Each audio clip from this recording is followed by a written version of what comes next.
They gonna notice. When I was doing Chappelle show, man, I used to steal so much shit I wasn't supposed to do.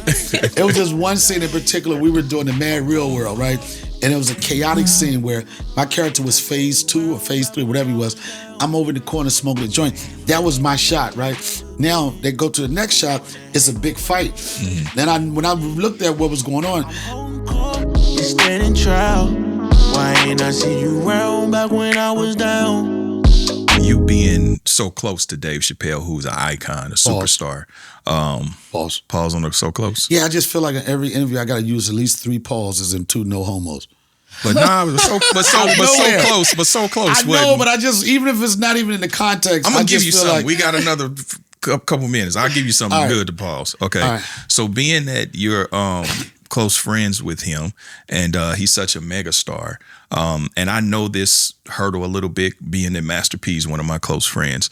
How do you navigate not getting lost in his shadow and still kind of continue to do what I do? And it's so funny because I've said this before, and I mentor people, whatever. I talk to people, and I always say you can't be caught up in somebody's dream so much that you forget your realities. And you know, it's so easy to get caught up in Dave's world. It's so easy to jump on a jet with him. It's so easy to go do venues 10 or 11,000. You know, but what I also know is that eventually, I know the trajectory I'm on, all of those things, even if I can't get to them, I know I have the skill set to get close to it. And I just know that I'm nice. You know what I'm saying? Like, I tell you, this is the thing that has been following me since I've done this Chappelle show. And this with the punks and the fucking haters and the people don't want to put the work in. I hear this all the time. If it wasn't for, you know, if it wasn't for, I hate that. Guess what? This is what this business is about. It's going to be somebody is going to help you. It's going to be somebody. It just so happened that this show was so huge. If I'm going to say that, okay, if it wasn't for Pete Docter putting me on Soul, if it wasn't for David Simon putting me on HBO's The Wire in the Corner, if it wasn't for Tasha Smith putting the word in with 50 Cent in them for me to be on BMF, if it wasn't for Lena Waithe saying I love him, I want him to be on 20, it's always going to be somebody. But then if we don't help each other, we drag each other. Let me say that to you. It's always going to be that person. Exactly. It just so happened that everybody does not know how to use relationships to build themselves. And to answer that question too, as much as people want to say, if it wasn't for, you know, people choose you for a reason. Exactly. Not just because of friendship. It's your fucking skill set. You still got to do the fucking work.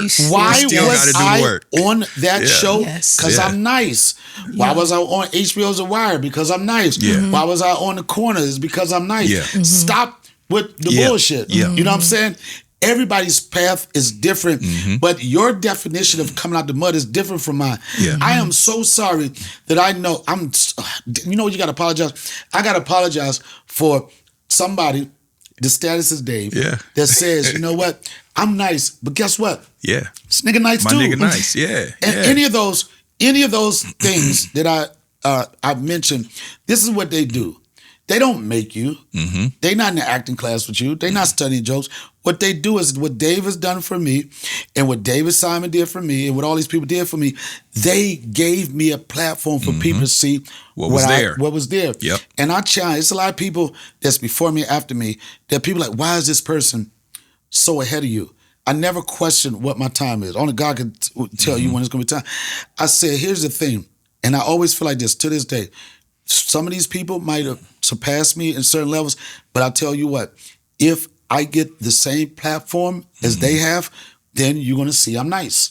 Put me in the game, coach. You already been in the game. I've been in the game, but the only reason, even on Chappelle's show, that people think that, that show was like, you audition for it, you're a cast, they got to find writing. It wasn't that. It was you, Neil Brennan, me particularly, Dave Chappelle. Neil Brennan's Dave Chappelle's good friend, writing part of everything. He took a liking to me over things he saw me over the year. He's the one that said, I want to give Donnell a shot on this because I had did him a favor on something else. And the only reason why I continued to be on that show, it was because every time they said action, I brought action. every time. There's a lot of people that was part of that show, but when that camera hit them, they didn't make it pop like I did. Yeah. I forced them to be curious to like, what if we do this? Yeah. What if we do that? And also another thing people know about this show, if you look at the script, if you would look at the script, you would be like, where did this motherfucker come from? Right. Because a lot of times when I wasn't working, I didn't have no money back then. So I was like, oh man, I can eat for free all day. Yeah. I could hang around. They'll see me like, you want to jump in? So I gave myself an opportunity to continue to be a part of that show. And another thing I did with that show, I never bitched about how many lines or what they gave me. If they told me, you got one word in this scene, I would figure out 80 ways to say that one word. Because see, there's no such thing as small words or small actors. Right. Yeah. You know what I mean? And then it's like, for me, even when I first started acting, I've never been trained or anything. I always just wanted to be around it. And even man, I probably was one of the happiest background extras you ever saw in your life. Because I already knew, I'm like, just let me get in this scene. Yeah. They're going to notice. When I was doing Chappelle show, man, I used to steal so much shit I wasn't supposed to do. It was just one scene in particular. We were doing the Mad Real World, right? And it was a chaotic scene where my character was phase 2 or phase 3, whatever he was. I'm over in the corner smoking a joint. That was my shot, right? Now they go to the next shot. It's a big fight. Then when I looked at what was going on, I'm like, I was sitting over here. The fight started over there, right? Ain't no direction in this fight. Niggas just going for it. I was like, let me get up off this couch and go get in the fight. Yeah. If you go look at that, I saw where that fucking camera was, right? Yeah. I'm over here. I ain't even supposed to be in it. I jumped up. I did like this. I turned to the camera like this. I went that way. I was like, got him. Yeah. I was in another scene. I did that, yo.